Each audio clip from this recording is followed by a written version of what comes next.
যায় না, দেখা যায় নি?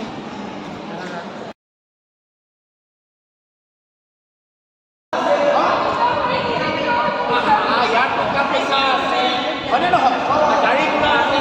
বিল্ডিং ঘৰ আছে মই আৰামত থাকিব পাৰিম বিয়া নহ'ব বুলি ক'ব নহ'ব নহয় কিমান টকা খৰচ কৰিছে মই বিয়া হ'ব লাগিব আপুনি বুজোৱা শুনি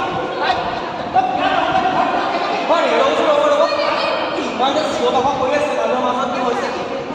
মানুহৰ মাজত মানে মোৰ ছোৱালী ক্লাছ মই এটা ভাল ল'ৰা পাইছোঁ উপযুক্ত ল'ৰা পাইছোঁ ধন সম্পত্তিৰ অভাৱ নাই গাড়ী ঘোঁৰা আছে বিল্ডিং ঘৰ আছে 4 মহলীয়া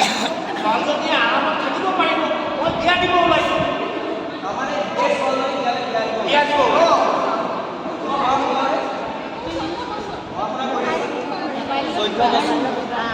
ৰাইজ কিমান বছৰ বুলি ক'লে 14 বছৰ।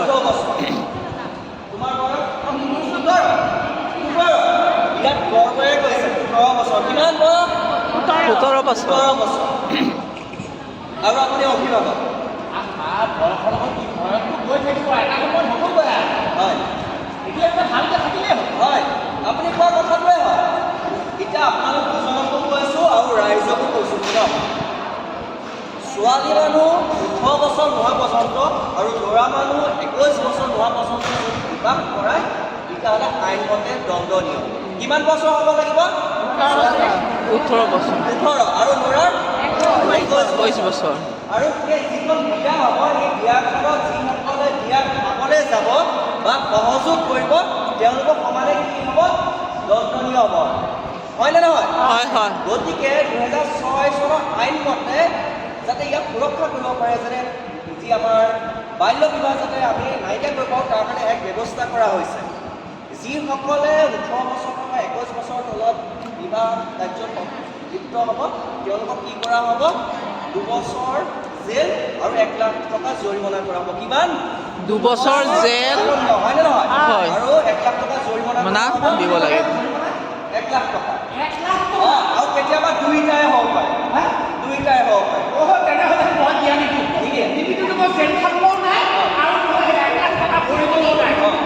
এতিয়া আপুনি জোঁৱাই আৰু ছোৱালী লৈ যাব নে ছোৱালীকে ঘৰলৈ যাব মই ছোৱালীজনীক দিম উপযুক্ত কৰি পঢ়াম শুনাম যেতিয়া তাই বয়স হ'ব তেতিয়া বিয়া দিম মোৰ কি হ'ব আৰু মোৰ কি হ'ব পুৰা ভাল থাকিলে নহ'ব ঘৰ বাৰী থাকিলে নহ'ব গম পাইছা সেই ডাঙৰীয়া আজি আপুনি আমাৰ লগতে সকলোৰে চকু খুলিলে মানে নহয় আমাৰ লগতে সকলোৰে চকু খুলিলে আমি নজনা কথা কিছুমান জানিলোঁ কি কি জানিলে এবাৰ কৈ দিয়কচোন ৰাইজে মানে এই 14 বছৰ ছোৱালীজনী 18 বছৰ হ'লেহে মই বিয়া পাতিব পাৰিম অকল 18 বছৰ হ'লে বিয়া দিব নোৱাৰিব পঢ়া শুনাই ভাল কৰিব লাগিব ভাল কৰিব লাগিব আৰু নহ'লে যদি তাৰ তলত বিয়া দিয়ে তেনেহ'লে 1 লাখ টকা জৰিমনা 2 বছৰ কাৰাদণ্ড হ'ব আৰু লগতে আৰু এটা কথা কওঁ এই 18 বছৰ তলত যেতিয়া বিয়া দিয়া হয় তেতিয়া কি হয় শাৰীৰিকভাৱে তেওঁ সক্ষম নহয় বাচ্ছা জন্ম লোৱাৰ ক্ষেত্ৰতে হওক বা সেই ছোৱালীজনীৰ ক্ষেত্ৰতে হওক গতিকে আমি 18 বছৰ পাছতেহে সেই কথা চিন্তা কৰিব লাগিব তাৰমানে কেঁচুৱা সময়ত কেঁচুৱাটো মৃত্যু মুখত পৰিব পাৰে বা মানুহজনীও মৃত্যু মুখত পৰিব পাৰে এতিয়া বুজিছে এতিয়া ভালকে বুজি গ'ল নিশ্চয় স্বাস্থ্য কৰ্মীসকল আছে জানে হয়নে নহয় হয় গতিকে এনেধৰণৰ কাৰ্য যদি ক'ৰবাত দেখা পায় বা বাল্য বিবাহ যদি দেখা পায় লগে লগে আপোনালোকে 109 চাইল্ড লাইনত আপোনালোকে ফোন কৰিব